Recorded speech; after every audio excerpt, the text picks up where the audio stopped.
time, and I find the minutes uninformative. Is there any way, is there a reason why our minutes are so sketchy?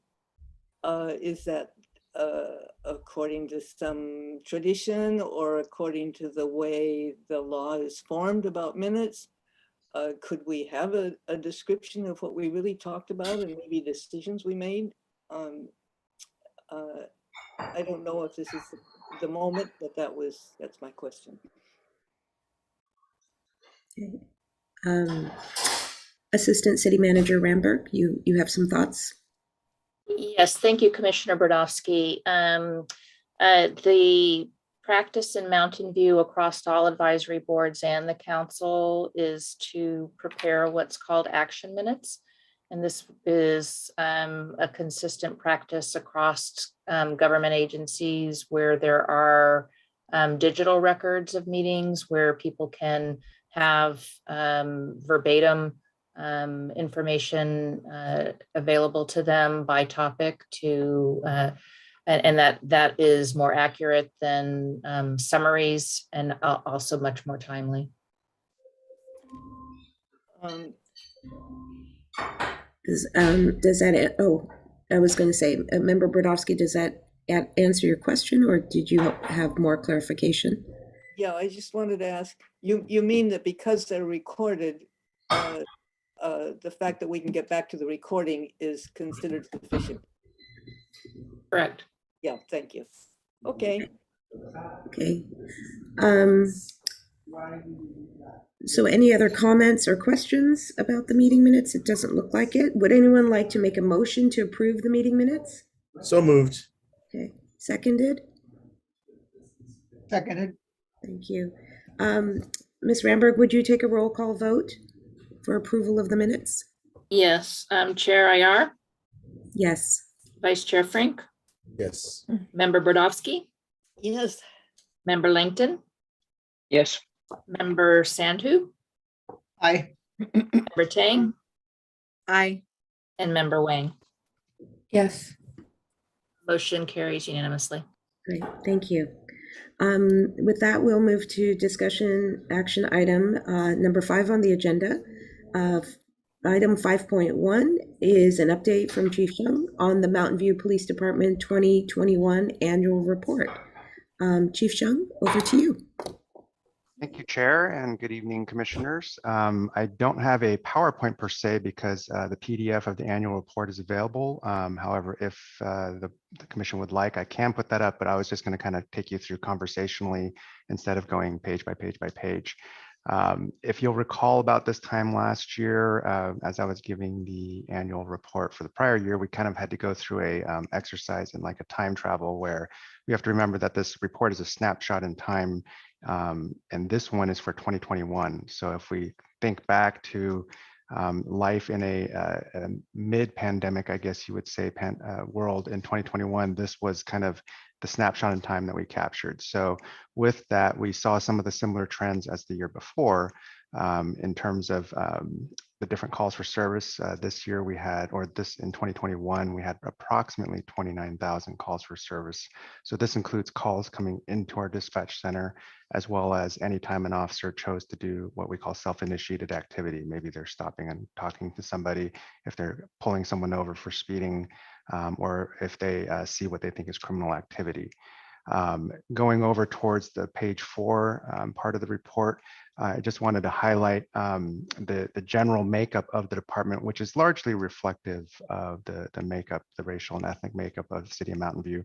I did want to spend just a minute to kind of share with the board what we look for in hiring. We do hire and hire for diversity. We look for applicants of all backgrounds. It's been my philosophy that the broader and more diverse backgrounds that we can get, the more that reflects the community that we serve. And it is a challenge in this day and age, not only because of the pandemic, but also the cost of living. And so that does present us some challenges, but it's a constant evolution.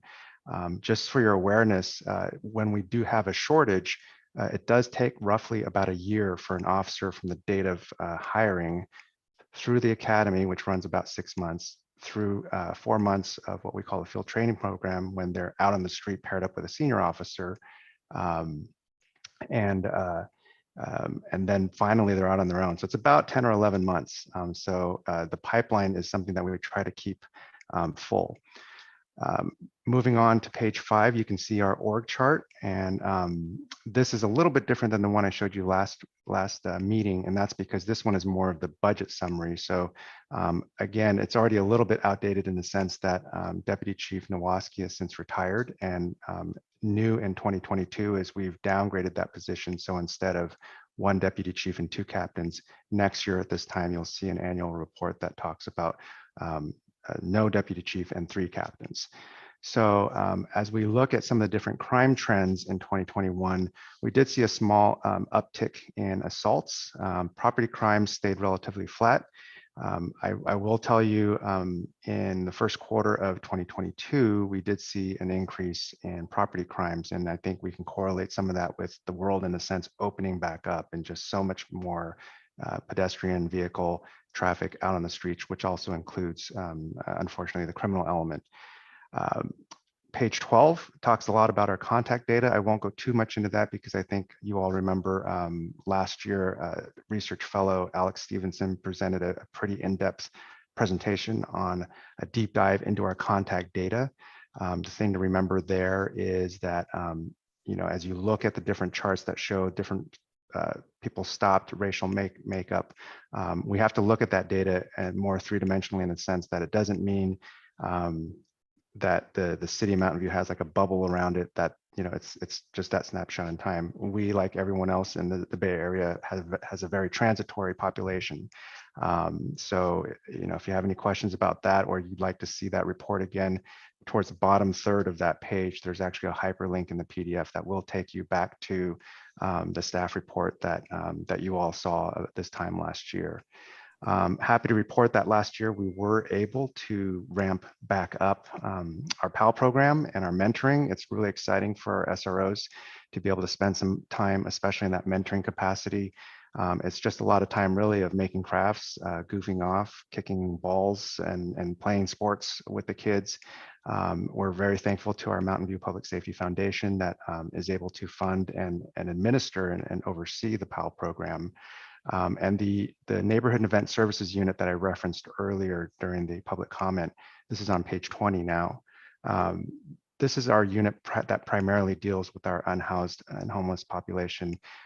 So they're in a sense, it wouldn't be an over exaggeration to say that our officer, Janlea McPherson, knows most, if not all, of our community out there. She has a true servant's heart. When she's off duty, many times you can actually find her passing out meals and bringing clothes to people. So for her to get this assignment last year was just a perfect match. And happy to say that she's actually been able to refer last year over almost 70 people to Project Home Key. This includes both singles and as well as family units. We had 59 referrals to CSA. And because of the generosity of the Public Safety Foundation, they gave us 200 $50 gift cards. And basically Janlea got to hold those in her back pocket in case anyone she came across needed those. We were able to get them these $50 gift cards. Page 21, we talked a little bit about our cold case team. This is a collateral assignment when we've, in our investigative bureau, we never truly give up on any of our homicide cases. And these, one of the 2 that we were able to solve last year was particularly close to me because I was actually a detective when it happened and had the aggravation of having to work on it, but not be able to solve it. And happy to report that that was solved due to the hard work of our Crimes Against Persons unit and the cold case team.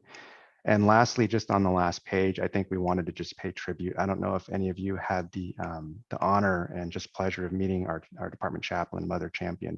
She passed away last year. She had a phenomenal impact on our department. And it's a generalization that in law enforcement, we tend to be a little more guarded. It's hard to open up. She was somehow able to just crack that nut for all of us and really be that source of just compassion and passion to us. She'll be sorely missed. So that concludes my presentation on the annual report. I'm happy to answer any questions that the commission might have.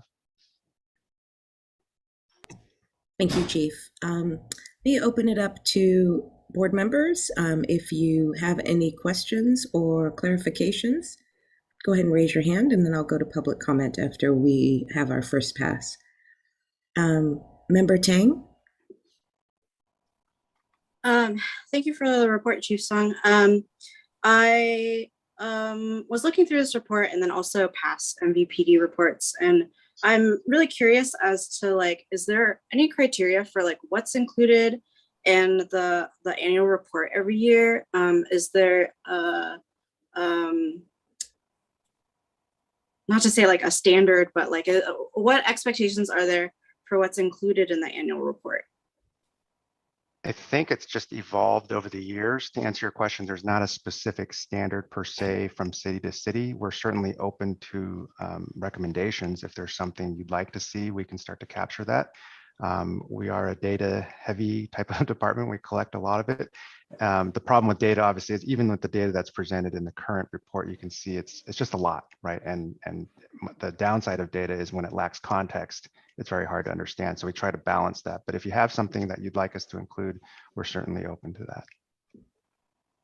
Thank you. Yeah, like I guess like within the context of that, you know, like how do you know what like, you know, places for improvement there are, and like, you know, how do you know what practices you want to keep? I was looking at other police department annual reports too, and there are a few areas that you might be interested in, like including the core values of the department, like the vision or mission where you want the department to go in, you know, like 5 years. The training that our officers go through. I know that there's a lot of great resources on the website about that, but I think it'd be great to include that in the report as well. The use of our technology, especially with that new bill about the military equipment, like what does our department use, and like, you know, how often, and I guess along with that, like next steps that you're looking forward to, and things like that too. So yeah, thanks for answering and listening. Thank you. Great, thank you. Other questions or comments? Member Sandhu? Thank you, Chief. That was a good report. Quickly, I want to just give kudos to the department and the foundation last week when I was able to walk to the Ringshaw Park and see so many kids running around. Palace back out, which is good. So with that said, after a couple of years of nothing really happening, and before that, PAL was shut down for some very serious allegations against the coach who was running the soccer part. What are the plans for the upcoming months, years? Right now, so PAL is actually an offshoot of the foundation. So they have their board that kind of drives a little bit. They do obviously consult with us. Right now, the main PAL program is boxing. So a lot of it depends on, it's a mixture of the staff we have and kind of the athletic talent they have on picking that. In years past, as you know, we've also done like tennis and trips up to the snow. So we definitely want to be ramping that back up to provide these opportunities. We are expanding. Graham Middle School did reach out to us and request that the mentoring program be brought out there. So we're behind the scenes getting prepped for that for this next academic year to be able to offer that. And I do believe that'll probably be a future presentation for the Safety Advisory Board. Thank you. Yeah, I think that would be a good addition. So I made a note of that. Chief, the 29,000 calls for service in the last fiscal year, can you just put that in context for us compared to like a pre-pandemic year? If memory serves correct, I think the year before was 32,000 and the year before that was about 34, which kind of tracks. And if I had to guess this year, we'll probably see an increase just because that's kind of everything is following that pattern. Okay. And one other clarification, when do you expect the 3-captain model to be solidified? July 1 is when that trends on the budget, the fiscal year kind of kicks in. And with that is the approval of that downgrade of a deputy chief and the upgrade to the captain, so to speak. So I anticipate a promotional process in the July-August timeframe for that. Okay. Great.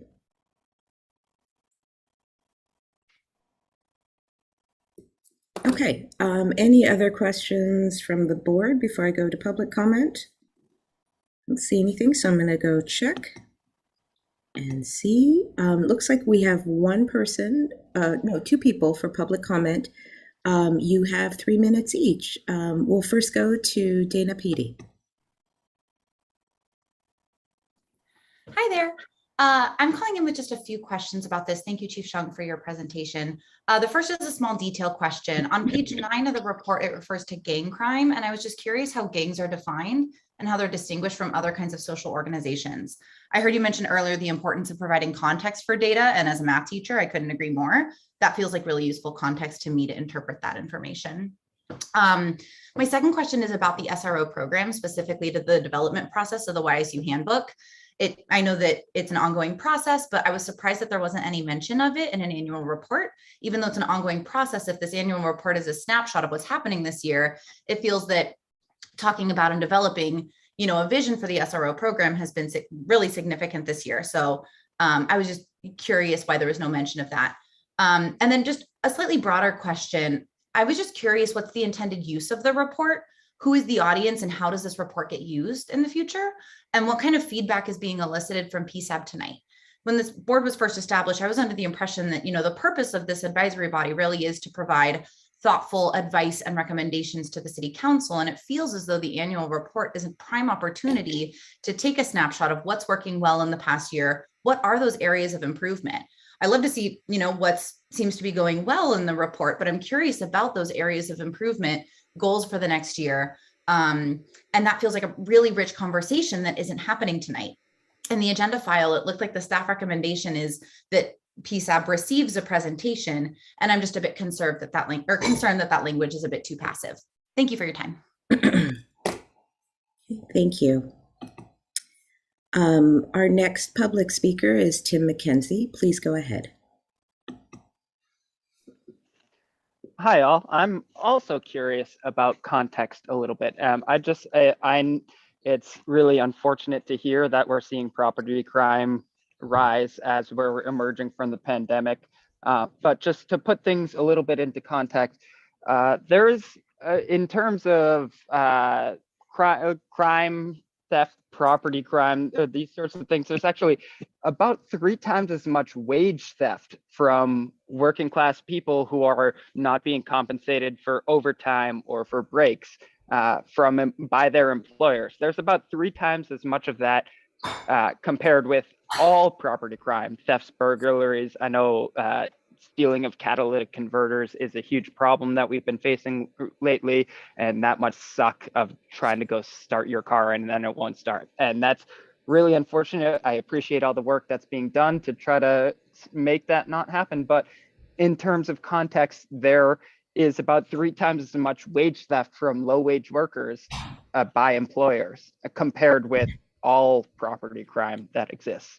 And also just in the past, yesterday, I saw in the Mountain View Voice that there was someone who had barricaded themselves in the community service agency building. And it was great to see that everything was resolved peacefully, but I couldn't help but notice that the police sort of helped evacuate everyone and then called in other negotiators who then de-escalated the situation, and that the police also did not utilize the breaching equipment that was just approved on Tuesday with the military use policy. And I understand that these tools are only meant to be used in very narrow, specific situations, but I personally am interested in sort of the amount of energy and time that is put into training people to use these tools and to the maintenance to make sure that the tools are okay and to replace them when they've sort of lived past their shelf life. Because in 2 decades we haven't used them? How much time is spent training to be prepared to use them when they are not being used in terms of context related to that? So those are 2 points that really came to my mind hearing about what was going on. So thanks a lot. Thank you. I'm going to check if we have any more public commenters in the meantime. I don't see anybody. Let me come back to the board here. Comments or questions after hearing public comment? I have some, but let me first open it up. Member Wang, please go ahead. Thank you. I was just curious on the page for calls for service, if 911 calls and MEPD emergency line calls, does that refer to calls that were all responded to by the police department? Or I'd be interested in seeing like if it was a call that went to 911, but actually the fire department went or something. So to see kind of who responds and what kind of calls they were.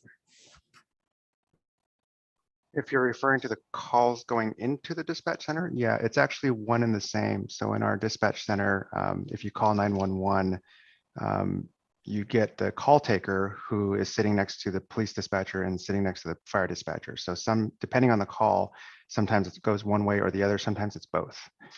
So we don't have that kind of delineation of data, if you will. Sometimes they just hang up. So a good portion of the numbers you see there are just 911 hangups. They could be kids or they could be misdials. So that granularity of data is not called out in the report.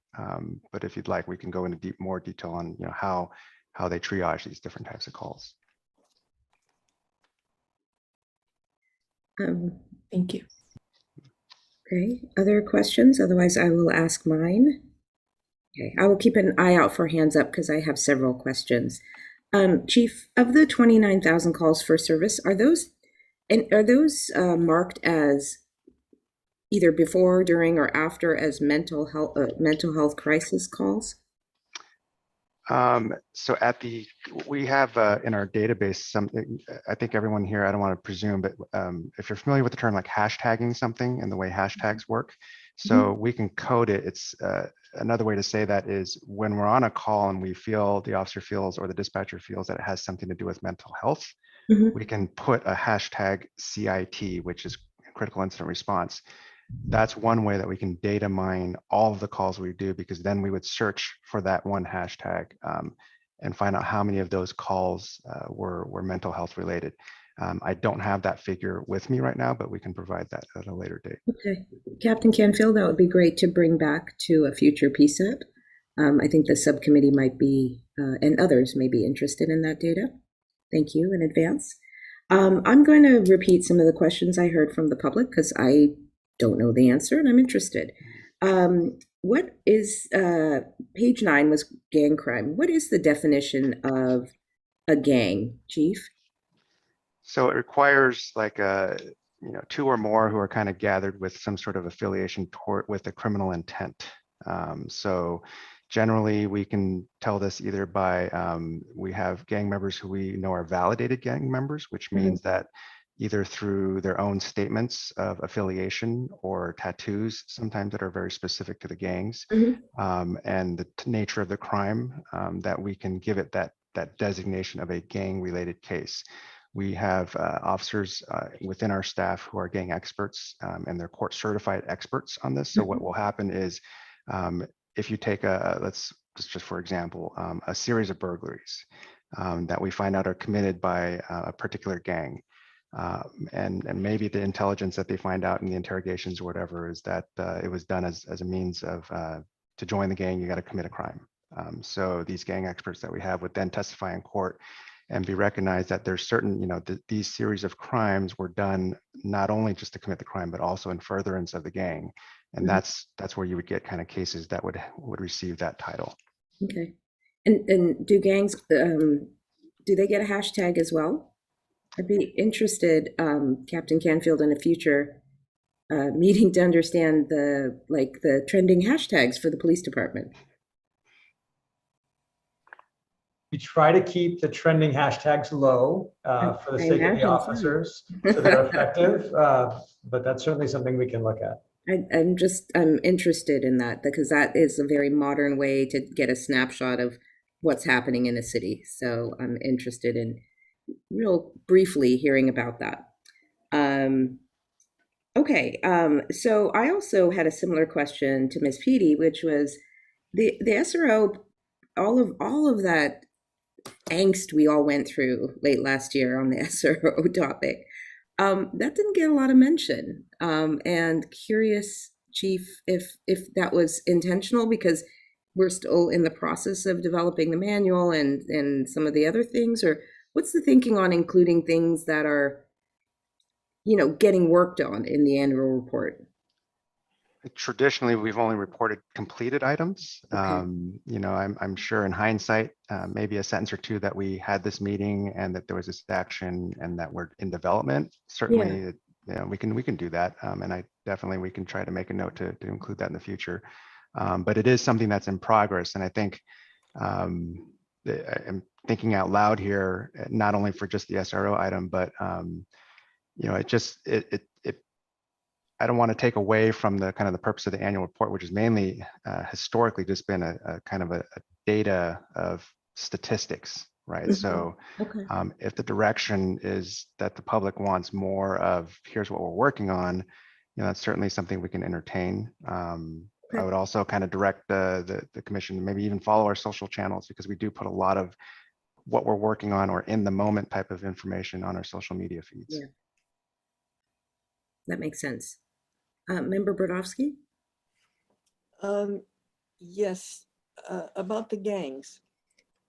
When we were talking to parents and teachers about the SROs, now I'm not remembering numbers or anything, but my feeling was that 25 or 30 years ago, Mountain View felt it was having a problem with gang members, especially at influencing high school students.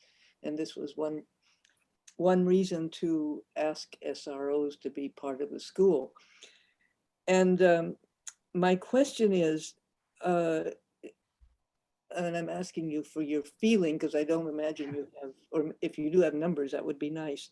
What is your perception about the problem of gangs in Mountain View today compared to, say, 10 years ago and 20 years ago? Is this a reasonable question? Yes, thank you. So when I first got hired in the mid 90s, I really just dated myself there. It was a very large problem. It was predominantly what we were responding to as a rookie police officer. Over the years, it kind of ebbs and flows. And I think what we saw in the late 90s was just this really concerted effort of our SROs to intercede and really just visit and be with the families. Because any of these gang issues, they're generally traced with a lot of youth. We try to kind of get in the way of the gang initiation process and give the kids something else to do, right? Fill their time.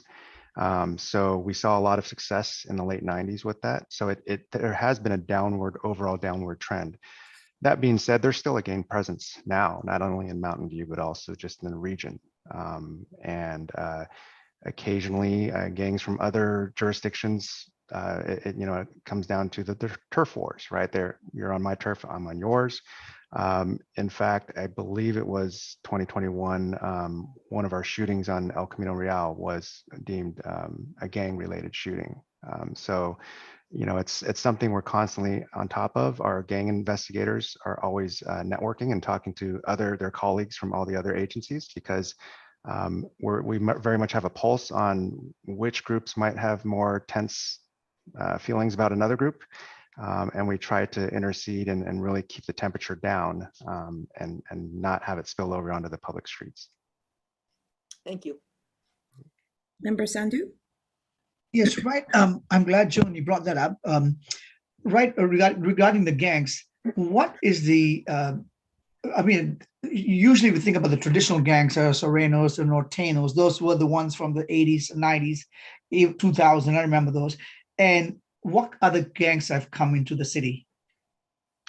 It's still I guess the majority would be the Sereno gang with some Norteños. And then you have different subsets in other cities that have kind of joint affiliation, if you will. So although most of them kind of tend to stay within one city or the other, there also is a lot of bleed over. Thank you. Joan, your hand is still raised. Is that from previously? Okay. All right. Other questions? Okay, so I'm going to ask one more, and I hope I understood what Mr. Mckenzie was asking, but I think it's a reasonable topic. So for this more complex equipment, like the bridging equipment, that may not, thankfully, get used that often. But there is training that goes into that. How does the PD sort of balance weapons that or equipment that doesn't get used a lot with the training and the maintenance that needs to go into them? Is there a philosophy that you could share on that, Chief? Sure. In general, the more specified or specialized the equipment is, the fewer people have that training and are able, and that's done purposefully. You don't want everyone trained for everything. It's just not efficient that way. And our philosophy on using that equipment is obviously, if we can approach something and de-escalate it as much as possible and not even pull the equipment out, that's always going to be ideal. If you take yesterday's incident at CSA, could we have breached the door? Sure. Would that have escalated the situation? Probably. So we had the benefit of time. We had the benefit that no one else was in the building. The person inside was not destroying things on the inside once he was in there.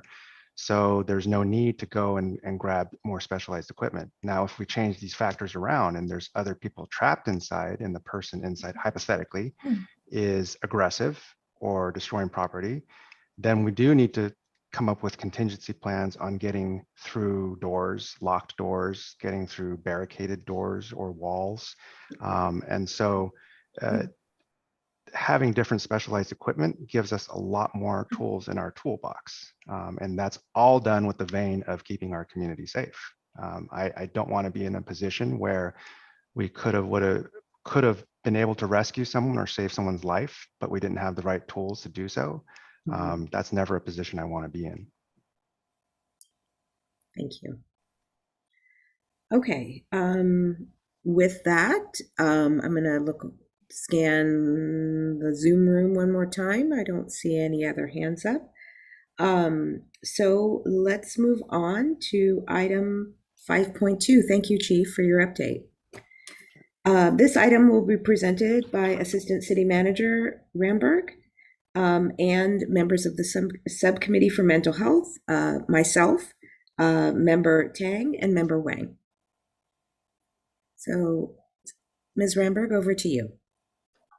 Thank you, Chair. I am going to share my screen in just a moment.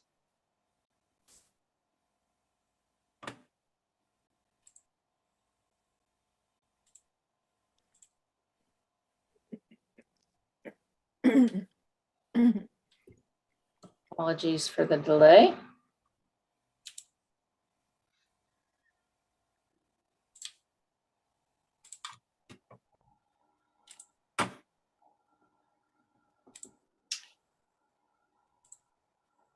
Are you able to see my slides?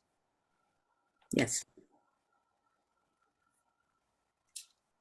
Interestingly, I'm seeing a blank screen. You're seeing actual slides? No, sorry, I spoke too soon. I'm also seeing a blank slide or a blank screen. Okay, hold on one second, please. There's something. You got it? Okay. Yeah.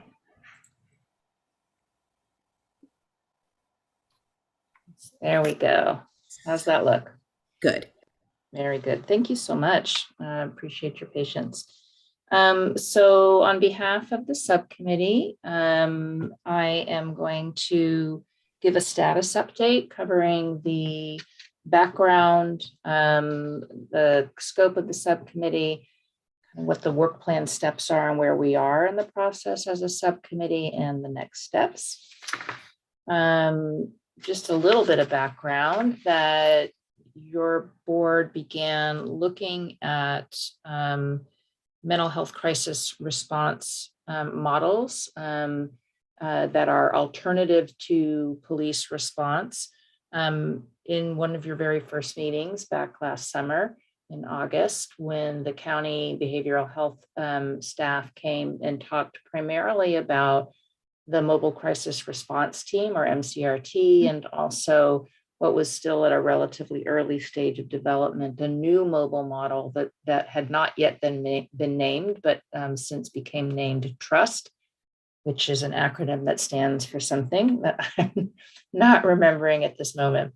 And then after that, the City Council approved the work plan for Psab, which included an item related to exploring the existing and alternative responses to persons experiencing mental health crisis.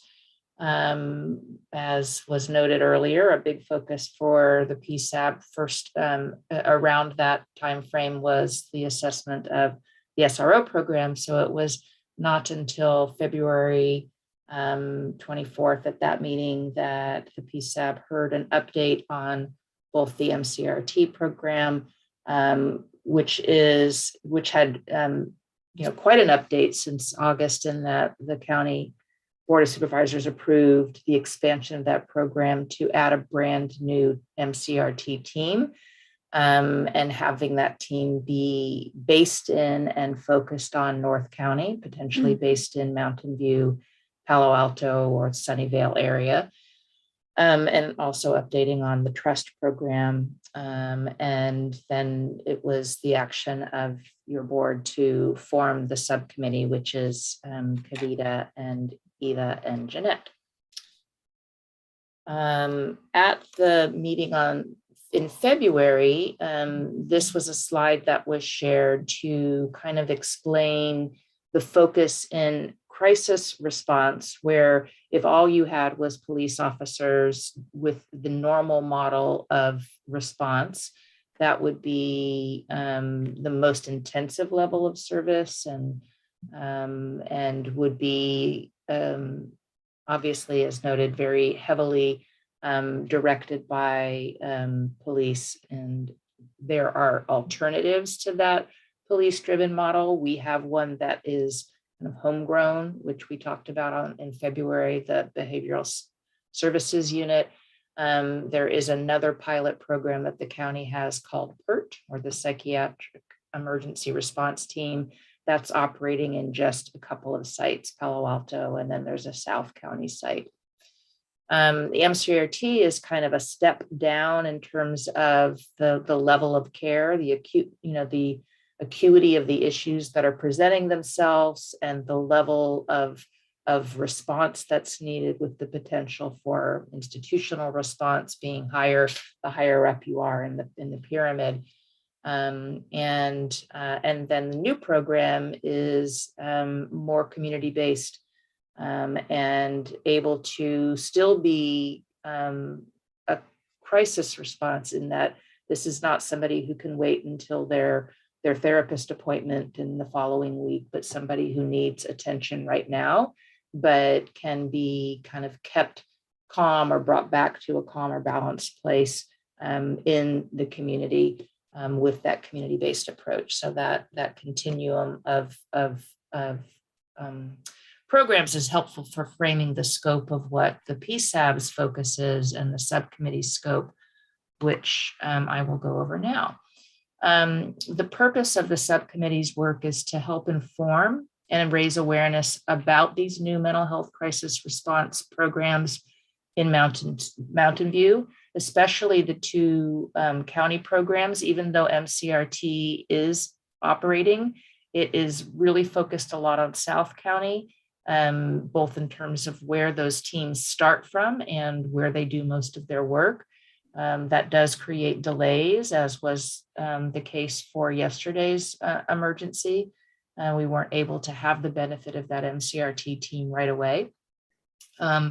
But also the team of people who from the county who work with us and work with our residents here in Mountain View, we want them to understand Mountain View. And we also want to help them make sure that people in the community really know about these resources and know how to access them and have the information that they need to be able to feel like they are trusted and that they're willing to reach out. So that's the purpose. The focus is on the crisis response for mental health needs in these newer expanded county programs, Trust and MCRT, and also for the Mountain View Police Department's Behavioral Service Unit program. The approach is to gather and share this information with the county and to then also share information with the community about these programs in time for them to launch, which is only a rough estimate now in fall. They're in the hiring process for the MCRT teams at the county, and they are in the contracting process for Trust, since they are using a nonprofit provider, not county staff, to do that program. They're hoping to have that contract approved by the Board of Supervisors in June, and then have, up to a 3-month startup phase so that the program would launch in the fall. So I'm anticipating that and we'll talk about this in the work plan slide coming up, be trying to wrap the subcommittee's work up by the September or October meeting so that we can bring that back to the full Psab, and the Psab can then kind of provide their input and then that feedback and information about the Mountain View community can be shared with the county and with the provider selected for Trust. Couple of caveats here is that we don't have time for a comprehensive assessment of needs and resources and assets. That's often a very good way to really understand all the gaps in service, where new program development is needed, where coordination would be useful, but that's beyond the scope of what we've been asked to do and beyond the time that we have. And I also would note the caveat that we're not looking at the full spectrum of mental health services. The continuum that I showed you, even that pyramid, really kind of starts with the lower level of crisis on the base and gets up to the higher level of crisis where some type of institutional assistance, whether it be, police, hospital or police custody would be needed. If it's a mental health issue, it would be the most likely path would be the 5150 hold. And so we've got enough to focus on with that area of the continuum. And really, because this is about what are ways that the police can operate differently or not even be included in the crisis response, that's the relevant area to the Psab's mission, rather than all the full range of wellness and early prevention and early intervention kinds of services that the community, any community needs to have mental health. So the work plan is to identify the data needs, information sources, and community contacts who can help with this understanding of mental health crisis needs in Mountain View, to do outreach to those contacts, to gather that data, to monitor the development of Trust and MCRT and the PD's program, to compile information that we gather to develop this kind of informal community profile, and then share that with the programs and the initiatives that are developing. We want to partner with the county and the provider of Trust to share the information and then to take materials from them that they develop and help them get the word out in the community. When the programs are up and running, Psab and the subcommittee will be in a good position to seek feedback and determine if there are things about the programs that need to be different in order to work better here in Mountain View. And then with all of that input, bringing updates and recommendations to the Psab, as I mentioned, likely it's in September or October at your meeting. So this is just a pretty busy slide here of what the subcommittee has talked about as wanting to gather in information to create this community profile.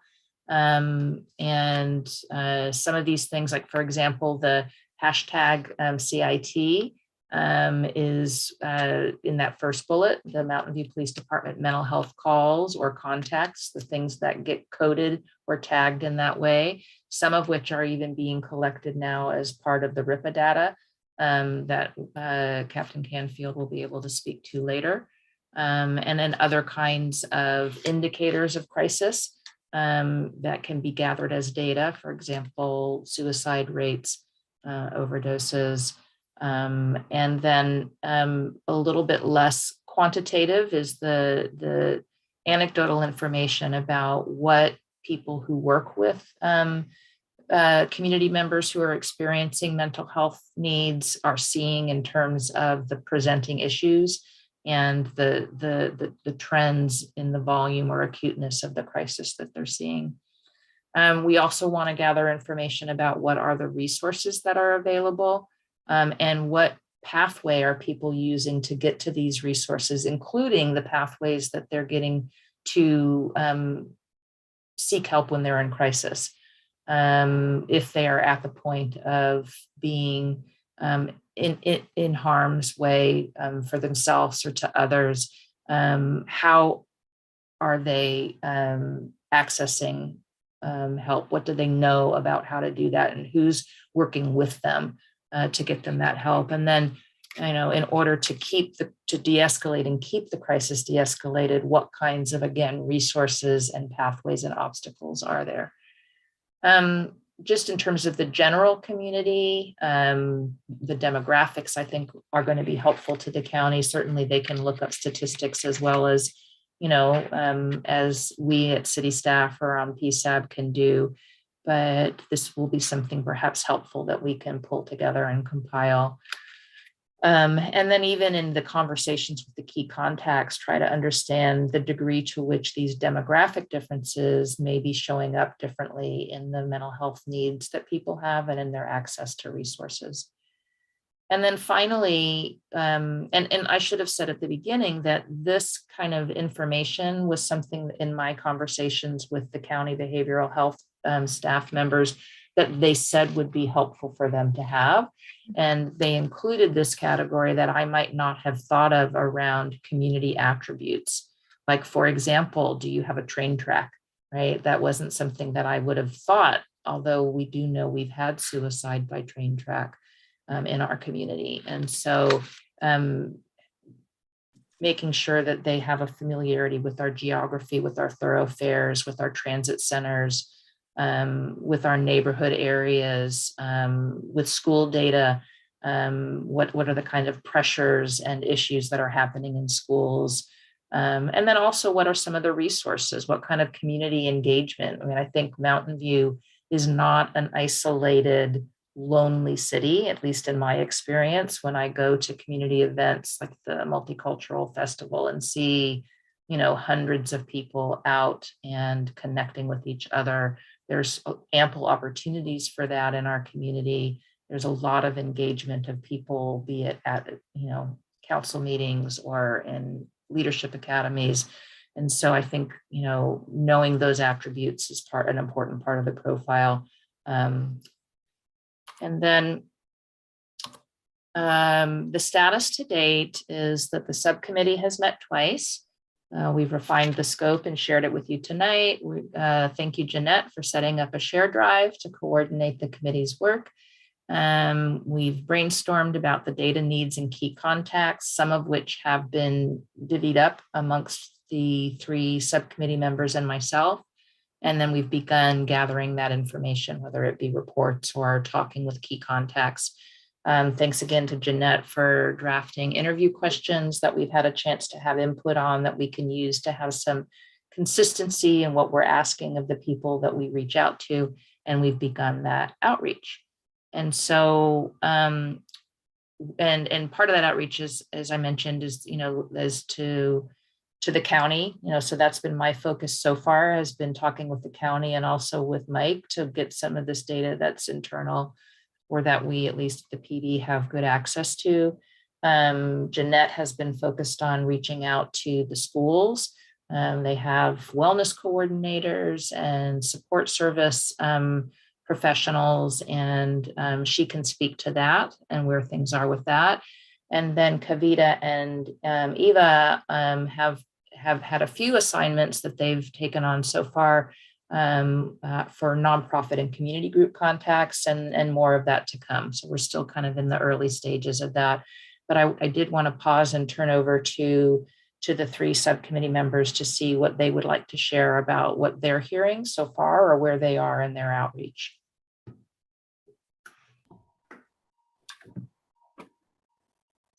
I can start. The one thing I think that is really standing out to me as I've started asking more very focused questions, I should say, is that there is an impact, especially of the pandemic, and as we emerge out, there's probably a disparate impact, it seems to me, on immigrant Latina women's mental health peers compared to other groups. And I don't know, I'm not saying that is as a statement of fact, it's just trending in what I'm hearing. And so I'm really interested in understanding mental health needs among different groups within Mountain View, and whether those needs are being met from what's available, and how that might look in a crisis, like what needs to be set up to provide adequate service in those situations. So it's just something that's starting to trend for me that I really want to sort of follow the path further. So, Member Wang or Tang, is there anything that either of you would like to share at this point? Yeah, I can share. I met with Los Altos High School's support services specialist on Tuesday, and we had a conversation mostly about kind of what the presenting issues that young people in Mount View and Los Altos are facing right now, and kind of what the schools would like to see from these new county programs.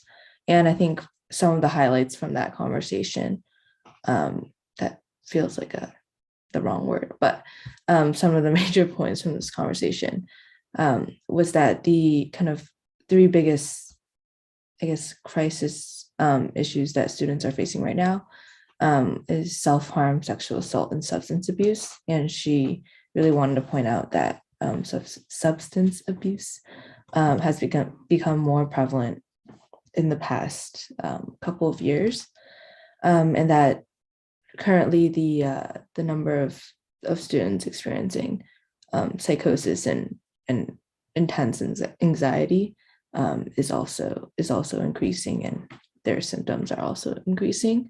One thing to note was that this is a trend that's kind of been starting even before COVID. So kind of when we explore these issues, kind of just not being too quick to attribute this increase to COVID. Some other, I guess, important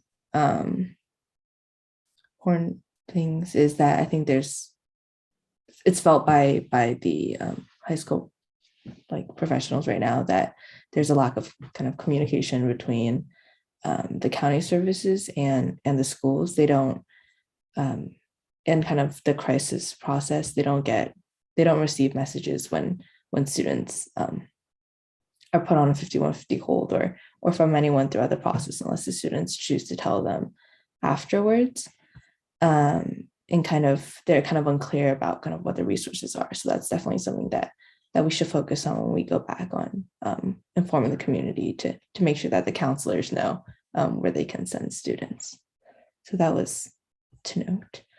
I think right now we're setting up meetings with the district's wellness coordinator, William Blair, who will have more data.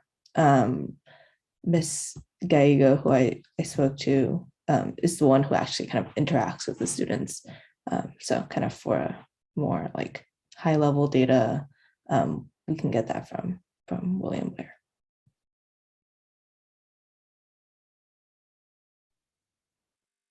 I don't have much to add that hasn't been said already.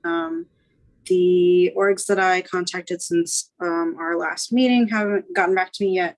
I did meet with a local mental health organization within the county before our subcommittee started meeting. And I guess something that came from that hasn't been mentioned already is, you know, do you, they asked, like, do we want to approach change with this with only services? Like, can we approach change through mental models like education, training, and like outreach into the community as well?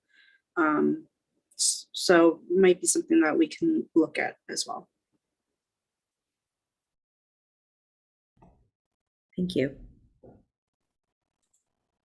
I had just one more slide, and I'm not gonna bring it up if that's okay, which is the next steps, which is that we will continue to schedule and conduct these conversations and to gather this data and begin to assemble it and provide, you know, another status update, I'm sure, before we come back in the fall with something for the Psab's review.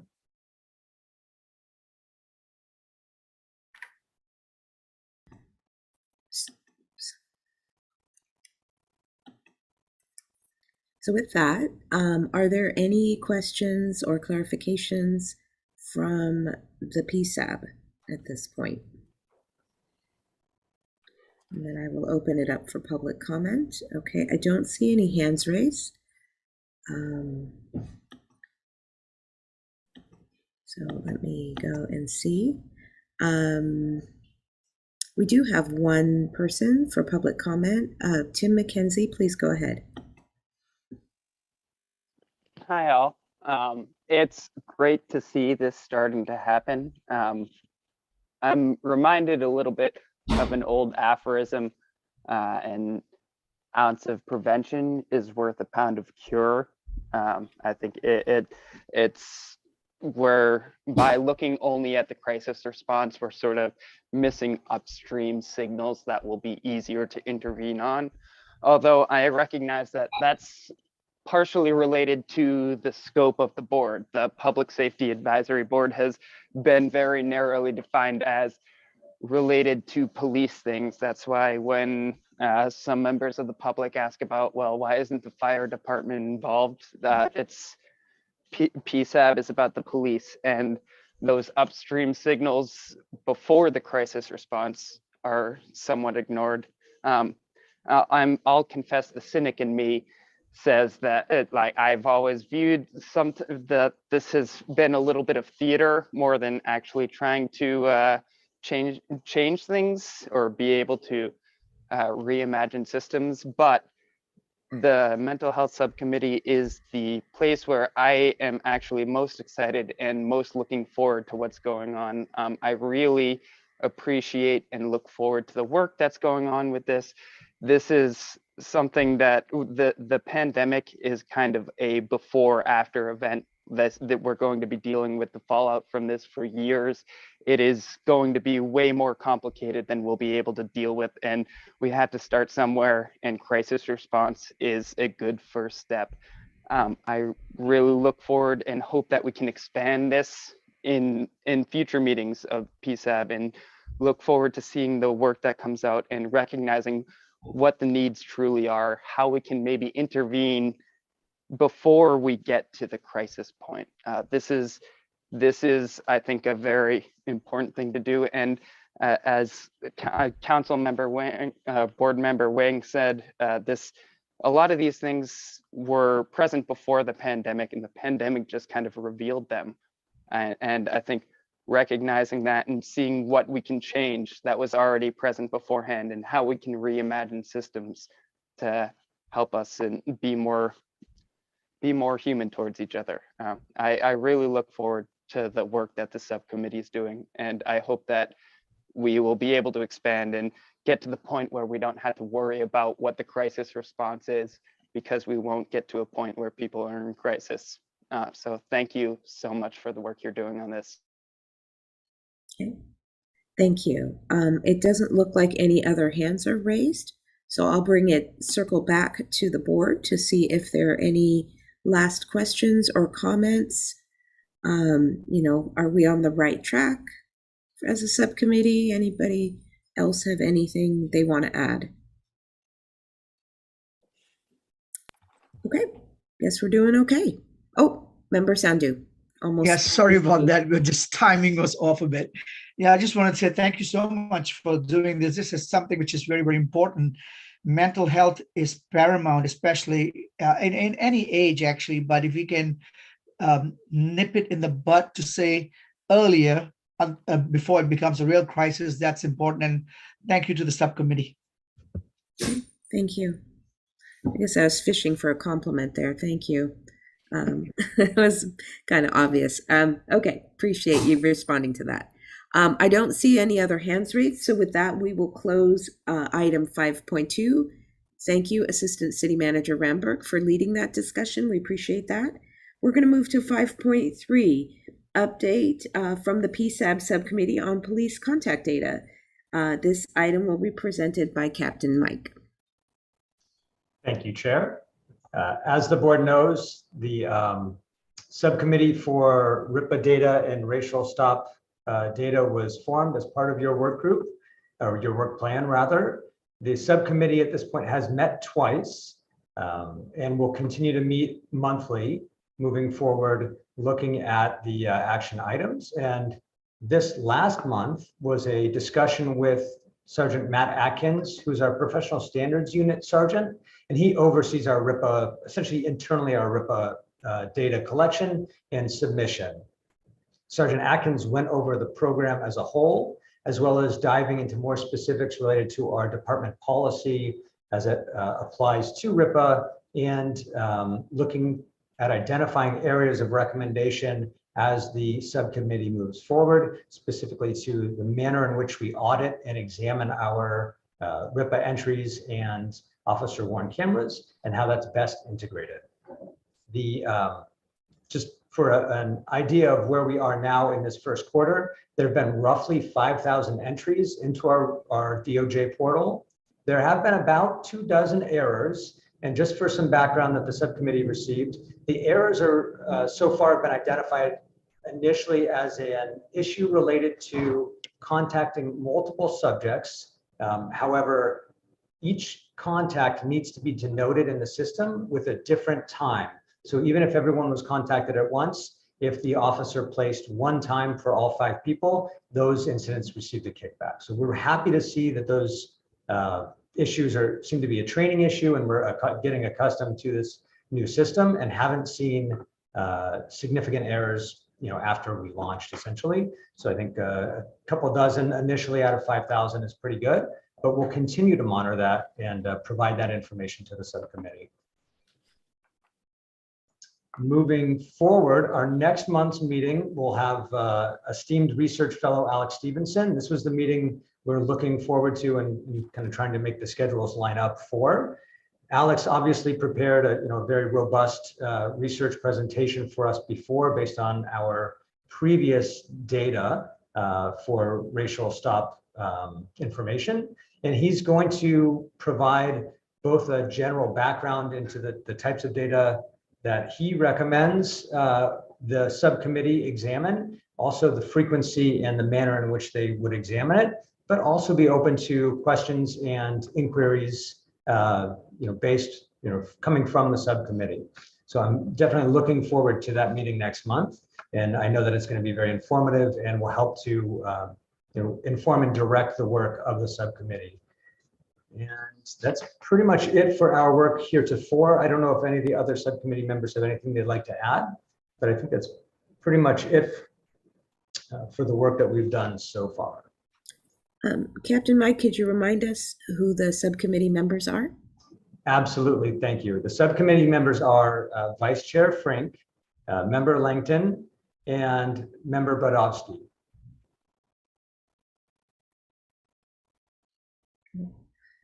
Any of you three have anything that you'd like to add? No? Okay. All right. I have one question, Captain Mike. Does the RIPA data track anything around mental health of the person, or evaluated, I guess, mental health of the person when that stop happens? It does. So with the RIPA data, in fact, specifically, yes. And then in more detail, the RIPA data that we're submitting or collecting from our officers, we added a data set specifically at the recommendation or collaboration with Mr. Stevenson. And that recommendation was to the officers' best knowledge at the time of the contact, did they believe the person that they were contacting had mental health issues? That's not an exact quote, but something very similar to that. Okay. Mr. Stevenson believed, knowing the broad scope of things that the police department was looking at and the challenges of law enforcement, as well as mental health, in the era in which we live, that would be a very important variable. I think it will be something that certainly we'll like to see and may cross between multiple subcommittees. Great, thank you. Before I go to public comment, are there any other questions or clarifications from board members? Don't see anything, so let me go check if there's any folks for public comment. Interestingly, there are no hands raised for public comment. Yeah, anybody not click the button? Okay, I guess that's it. Okay, circle back one more time to the board. Any other parting thoughts? Thank you, Captain Canfield. We appreciate the update. Thank you, members of the subcommittee, for serving. And with that, we're going to move to 5.4, which is kind of bittersweet because it's the last time I'm going to have an agenda item, because we are doing the election of the commission chair, because my time is up. Thank you all for enabling me to serve this last year. It's been an incredible experience, but it is now time to pass the baton. So, Assistant City Manager Remberg, perhaps you could provide information regarding the election process so we all do this properly. Thank you, Chair. I'm happy to do that. So the process that we use for boards and commissions in general is similar to the process that the council uses, which is to open the floor to nominations. And that would be something that you would do, Chair. You would ask the commission if there were any nominations for the position of chair. Any person can be nominated. There is kind of a standing practice around kind of a progression in positions where there's a chair, vice chair, but any person can be nominated and a person can nominate themselves. It's usually good to ask a person who's nominated whether they're willing to serve. Then the chair would ask if there are any other nominations and would continue to do that until nobody else is coming forward with nominations. When all the nominations have been made for the position of chair, the current chair, that's you, would ask for a roll call vote on the first nomination that came in, and I would take the roll call vote for all in favor, and that person receives a vote of support from a majority of the commission, then that person has been elected chair.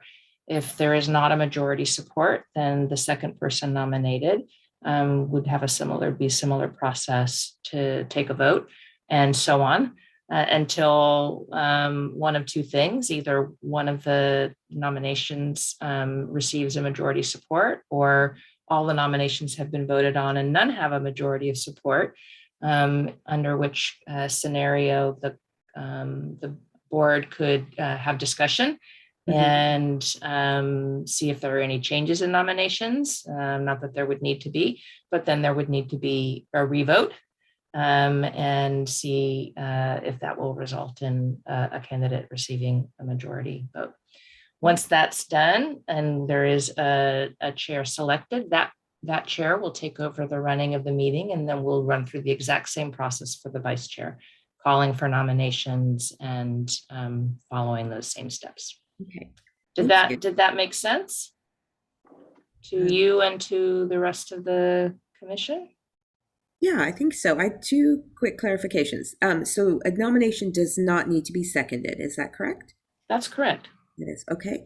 And then is there, just in preparation for the next chair, is there public comment after the election? Do we open it up? Any agenda item, gosh, that's a good question. I should have researched this. In my experience, there's not been public comment on individual nominations, but what I would suggest is that you seek comment on the process ahead of both items, rather than having there be nominations and then comments. Okay. So that would be my suggestion, is that you take public comment now on items 5.4 and 5.5. Okay, so just as a reminder to the public, 5.4 is election of the commission chair and 5.5 is election of the commission vice chair. Before I go to public comment, are there any comments? I'm not looking for nominations right now, but are there any comments on the process or questions on the process? Member Sandhu? Yes, ma'am. Quick question. Are we allowed to renominate the current chair? We did that in the HRC years ago, but I don't know whether we're allowed to do that now. Any changes been made to the procedure since I left in 2012? There is no prohibition for doing that. I would like to comment that should that happen, if my name should come up, I would thankfully acknowledge that, but I would need to decline. I do believe that it is time for someone else to have this opportunity, but I will make sure to remain vocal. So as a member. So thank you, though. Okay, with that, I want to open it up for any public comment or questions about the process. Oh, goodness. We do have a couple of people in the public. Ms. Petey, please go ahead.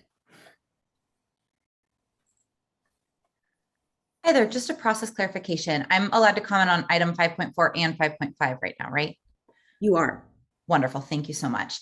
So my comment at this time is on behalf of MVCPRA, which is the Mountain View Coalition for Police Reform and Accountability. We'd like to thank all of the members of Psab for their service over this past year. In particular, we want to thank Chair IR for her leadership, her effort, and her attention to detail. Personally, Kavita, I'm so grateful for the way that you sought out every opinion and listened carefully to everyone's ideas. You and I may disagree from time to time, but I always feel heard by you, and I really appreciate the way that we can have constructive discussions and look for common ground. I also appreciate the way that you're always looking for perspectives that are different from yours, especially the perspectives from those who are most directly experiencing harm, and you use those perspectives to inform your own convictions. Thank you, Kavita, for your service. As MVCPRA, we are in agreement that having continuity of leadership is valuable in a new organization. So for that reason, we think that Vice Chair Frank is a qualified candidate for chair. If appointed, Cleve, we look forward to getting to know you better and collaborating to pursue important work here in Mountain View. Regarding the appointment of a vice chair, we believe that it's important for this person to have a strong record of active participation, both in Psab meetings and on subcommittees. We'd like to see Member Wang in the position because she's made significant contributions to the SRO and mental health subcommittees, in addition to participating thoughtfully in Psab meetings. She's a good listener who takes thoughtful and nuanced opinions that are informed by a variety of points of view. We think that Jeanette would be an excellent vice chair, and we look forward to seeing what is generated through this leadership team in the upcoming year. Thanks for your time and have a great night. Thank you. I believe we have one more hand raised. Mr. Mckenzie, please go ahead. For your service like this. I've been something of a cynic and active civic engage person for a little bit, and seeing you chair this board has actually sort of revived a little bit of my faith in public service. I've never actually seen someone in a board before like do such a good job of summarizing and stating what had been said. It's very much appreciated and very well done. I know I'm something of a crank yelling into the void, and I don't expect most people to agree with me, but I know everyone here is very actively engaged and involved and cares deeply about these things. So I look forward to continuing to work together. And I want to say to Board Member Wang, thank you for giving me faith in the youth. The kids are all right. If I was half as engaged and involved as you were as you are now, when I was like 5 years older than you are, then I would be much further along in my public service or civic engagement. And thank you for being inspiring. Thank you. I'm going to do one more check, see if anybody else has their hand raised in the public. Don't see anyone, so I'll circle back to the board. I'm still not going to take nominations. I just want to understand if anybody has any process questions or any other clarifications before we move to that part. Do you see me milking this chairpersonship to it's like very, very last moment? Yeah, that you guys can tell what I'm doing, right, Joan? So. Okay, so with that, I am going to open up the floor and request nominations for chair. As a reminder, anybody can be nominated and people can nominate themselves. Member Brodowski, I saw your hand raised first. Oh, thank you. I'd like to nominate Cleve Frink. Okay, thank you. Second. Okay, thank you. Member Frink, I need to ask you if you are willing to serve. Certainly. Okay. Are there any other nominees at this time? Okay. Assistant City Manager Ramberg, could you do a roll call vote on the nomination of Member Frink? Certainly. Chair Ayer. Aye. Vice Chair Frink. Sure. It's just kind of awkward to vote for yourself, right? You got it. Commissioner Brodowski. Aye. Commissioner Langton. Yeah. Yes. Commissioner Sandhu. Aye. Commissioner Tang. Aye. Commissioner Wang. Aye. Okay, so Chair Frink, you've been elected chair for the next year, and I believe you have the script to take us through this next step. Sure. First, thank you so much, Kavita, for your friendship and your leadership, and I look forward to you continuing to be as active and vocal as you have been for the past year. Oh, you can bet on it. Excellent. Let's see here. So with that in mind, I guess I can request nominations for a vice chair. And yes, go ahead, Kavita. I'd like to nominate Member Wang for the position of vice chair. Okay. And Second. so we have a second. And then Member Wang, are you able to serve? Yes. Okay. I'll do my best. I'm sure your best is going to be fantastic. Okay, and with that, do we have any other nominations? Okay, great. Yes, Yes. I would like to nominate Board Member Tang. Okay. And Board Member Tang, are you willing to serve? Sure. So we have two. We have a second for Board Member Tang. I'll second it. Okay. We have a second. Okay, Assistant City Manager Ramberger, do you want to, how did you want to handle the roll call for this? Oh, I would like to make a comment, if I may, just a piece of information that I had been looking into in the event that Commissioner Wang was nominated, given that she will be attending college in the fall. She'll have a family residence in Mountain View still, but I'm guessing you're excited to be living on campus and not at home while you're at school. And I have posed the question to our city attorney's office if that in any way changes her eligibility to be a member of a Mountain View Advisory Board. And I don't have the answer yet to that question, but I certainly can bring that information back to the commission, and should it put you in a position to do something different, you will have the opportunity to do that. But it was information I wanted to bring to you at this time. Very good. With that, I can take a roll call vote on the first nomination, but I did want to acknowledge that Commissioner Tang has her hand up. Yes. Yeah, I also wanted to put out information that there's also language within the advisory body handbook, not specifically for Psab, but for within other commissions within the city that have allowed members who move outside city limits, I think, to continue to serve. So I just wanted to give that piece of information to the rest of the board too. And another party heard from with Eva. The knowledge I have about the commission or the commission handbook is that there are some definitions of membership eligibility specific to each commission that do allow for non-residents, where that has been determined to be appropriate to the mission and scope of that advisory board, and not necessarily to accommodate individual members whose residency changes. That doesn't mean that policy couldn't be changed because the council would wish to consider the Psab an advisory board that should be open to non-residents.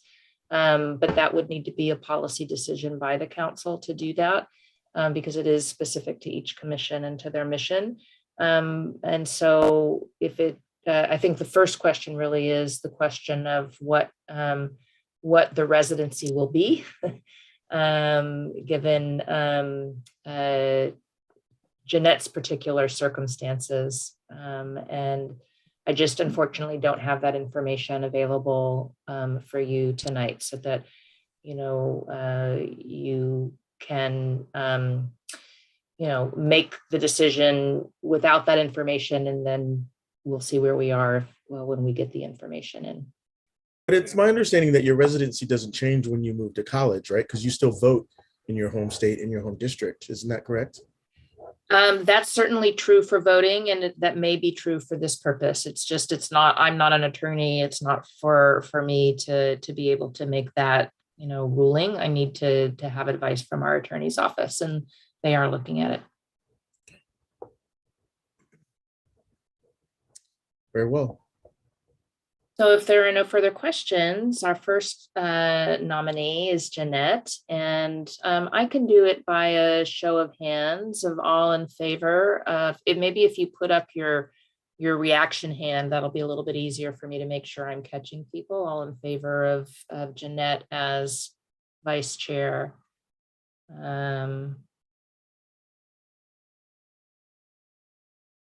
Okay. All righty. We now have a majority of the we have a majority of the commission voting in favor of Commissioner Wang to be vice chair. So with that, we will not take votes, including the nominee that would have then be voted on was one of the aye votes for Commissioner Wang. So congratulations, Vice Chair Wang. Thank you. I will do my best, and I'm sure you will do a great job if it's not allowed because of the residency. I think you'll be fine. Excellent. Well, congratulations. And with that, the next item is board and staff comments and questions and committee on committee reports. No action will be taken on any questions raised by the Psab at this time. Do any Psab members or staff have comments or questions? Yes, Member Sandy. Yes, I'm going to comment on what happened, the tragedy when the young lad was killed, unfortunately, on St. Patrick's Day. I know the family personally, but it's taken an ugly side of late. Apparently, the gas station had removed the memorabilia, the memorial itself. And today, I know his mom really, really well. It's really, really sad that they've not resorted. It's becoming a war of words on social media. I don't know what the legality is. I could understand the business trying to move stuff away so they can continue the business, but they never consulted with the family. And now the mom has literally gone in there, stuck the camera in the face of this poor chap. I don't know the story behind it really, that he did it and she wants to really make him famous. I don't know whether there's anything the police can do. I just worry that it's going to escalate. You know, she's a grieving mother, no two ways about it. Really, I really feel for her, the whole family. But what can be done? I don't want anyone to just, now the poor chap's face is on social media, someone might get upset and go beat his skull in for no reason. Is there anything the PD can do? Maybe someone can extend a word to the mother herself. I'm really worried about the situation. Thank you. Yeah, Member Sandhu, I can address that at least in part. The police department was made aware of the social media post, with which you're referencing. And we have reached out to the parties to try to, connect to them and identify areas in which there's either common ground or areas for maybe direction towards civility and understanding. That's a lot to ask in complex times, but we'll continue to try to connect with both parties and really broker the best outcome that we can from our position, but still remaining, absent law violations, remaining, compassionate, but impartial parties in this kind of situation. But we have members from the department that are connected very closely to this investigation and to the families and the persons involved. So they are the persons that are the department members that we're using to continue that relationship and that connection. I hope that helps answer your question. Thank you. Hoping for the best. Okay, are there any other questions or comments? Yes, Kavita? I had a question about the overdose death at Los Altos High a couple of weeks ago. And I was wondering if, because I know Los Altos High doesn't allow police on campus, and I was wondering what the response has been in terms of just anything. Has anything changed at Los Altos High since that incident happened?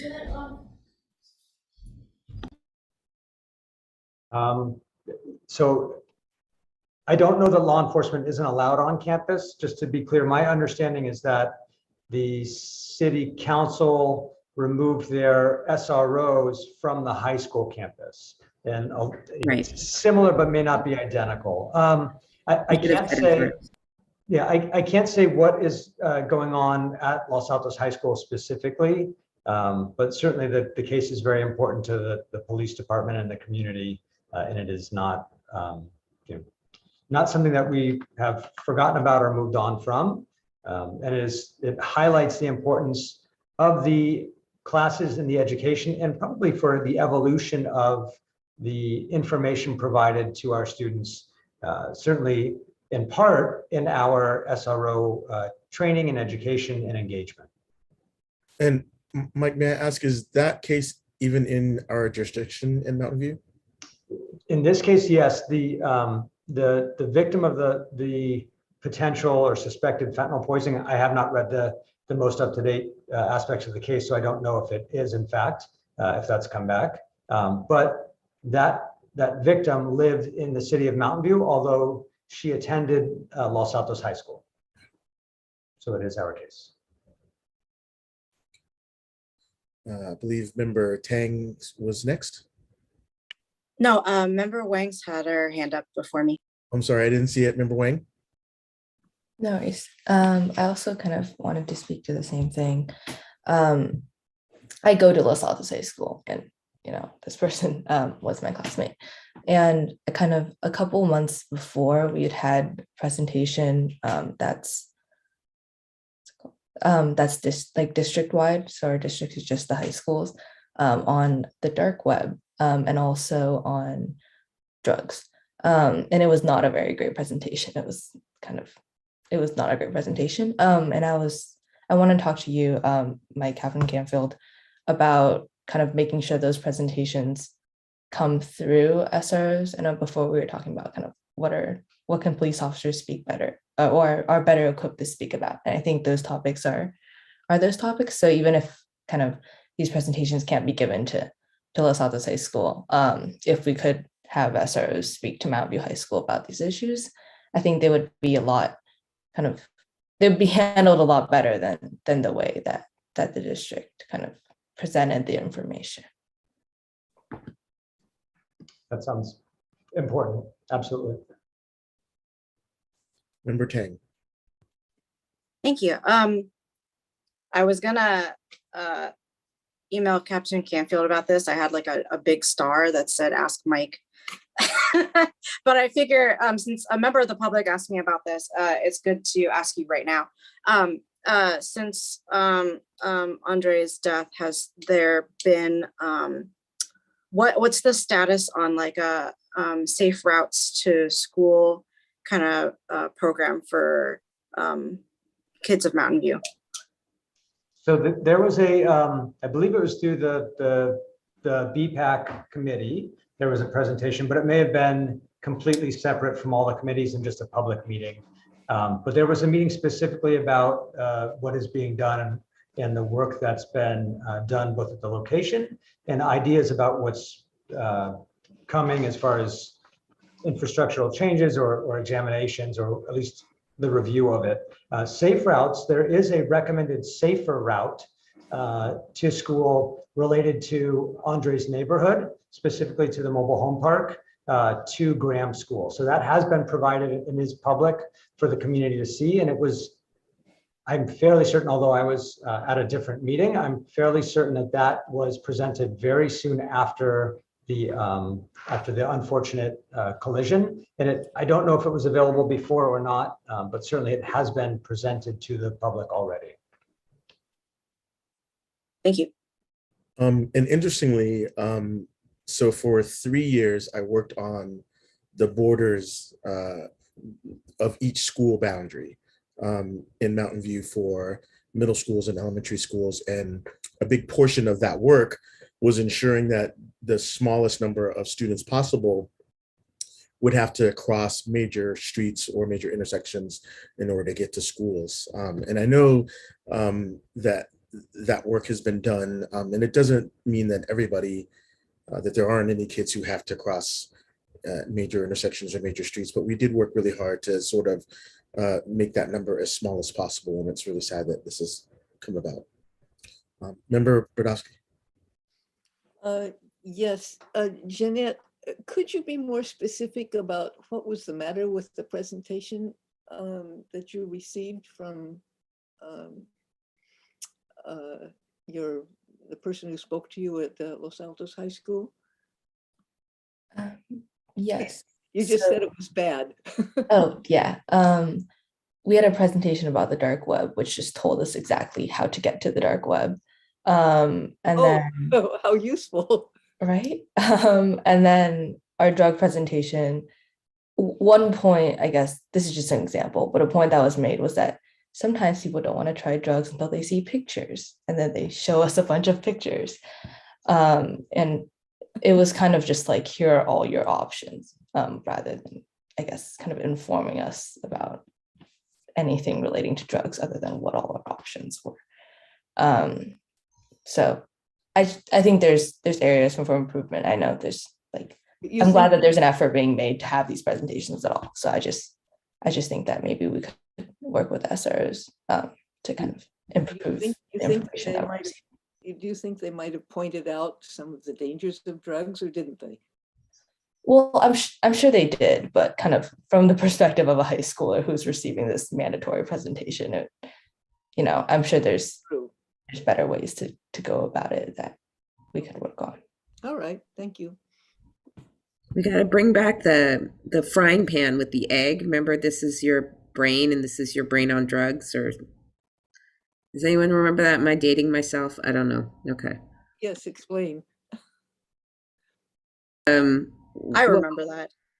When I was in school, way back when, we used to have these people come in and we'd go into the gym and they would be like saying, just say no.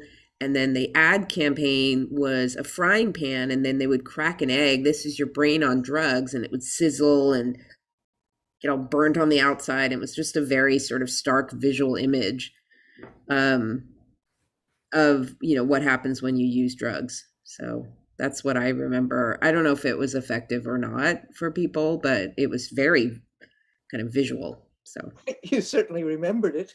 Yeah, I'm all this time later, and I won't comment on my drug use, but I still remember the image. Yeah, that was from the Ad Council, I believe, from Pueblo, Colorado, if I'm not mistaken, and it was very successful. So, there you go. Member Tang, did you have another question? Yeah, but I think also Member Wang is your hand still up? So okay. Just making sure. I had two things. Yes. One, I just wanted to say thank you, Member Sandhu, for nominating me. I hope you are not insulted that I voted for Member Wang. I just really believe in no worries at all. It's good. It's good. This is what debate and democracy is all about. Thank you. So yeah, congratulations to Chair Frank and Vice Chair Wang. I also had a follow-up question for Captain Canfield. Where's that new route that was presented for the Sahara Mobile Park kids? Like, is that publicly available somewhere? Yes, I'm sure it is. I don't have the link handy. That's certainly, I wonder how we would push that out. Maybe, Audrey, do you know what the best way would be added to the agenda if we wanted to do that, or just simply reference them to the BPAC meeting? There have been some communications that have gone out with summaries of different city projects, and I can pull that together with this route and we can send it to the commission and then welcome you to share it with your networks. That would be great. All right, thank you. Excellent. Anybody else? I just wanted to say, Member Wang, it's really interesting that we spend so much time teaching our students to think critically, and then we present them non-critically thought out presentations. It's kind of interesting. So anyway, thank you for your comments on that. If there are no further comments or questions, we are adjourned at 8:52. And Thank you. congratulations to both of you. Thank Absolutely. you, everybody. And thank you, Kavita.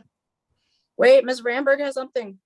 Oh, I'm good. I'm good. I'll Oh, is that a update you on it waving next time. hand? Yeah. Oh, okay. Thanks, everyone. Good night. Bye. Good night.